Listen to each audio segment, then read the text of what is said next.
Vaxtınız xeyir. Bugün sizlərlə çox dadlı bir şorba reseptini bölüşmək istedim.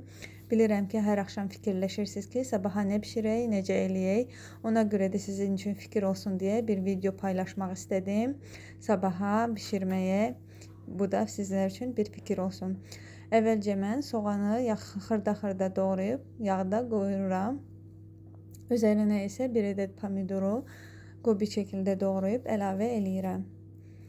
Üzərinə isə bir xörək qaşığı tomat pastasını əlavə eləyib qızardıram. Sonra isə 2 ədəd kartof, 2 ədəd kükü yumru formada doğrayıb üzərinə əlavə eləyirəm. Zövqə görə duz, istiot, biraz sarı kök də əlavə eləyib 1 litrə yarım qədər su da əlavə eləyib qazanın qapağını bağlayıb 20-25 dəqiqə qədər qaynadıram. Qaynayandan sonra isə blenderdən keçirdirəm. Blenderdən keçirdikdən sonra toyuğun filə etini əvvəlcədən qaynadıb didmişdim. Onu əlavə eləyirəm. Əlavə elədikdən sonra bir 5 dəqiqə gözləyib, sonra servis eləyib üzərinə keklik otu sərpdim mən.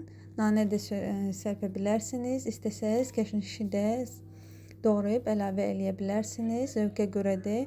Mən bu formada təqdimat elədim. Çox gözəl alınır, çox dadlı alınır. Siz də hazırlaya bilərsiniz.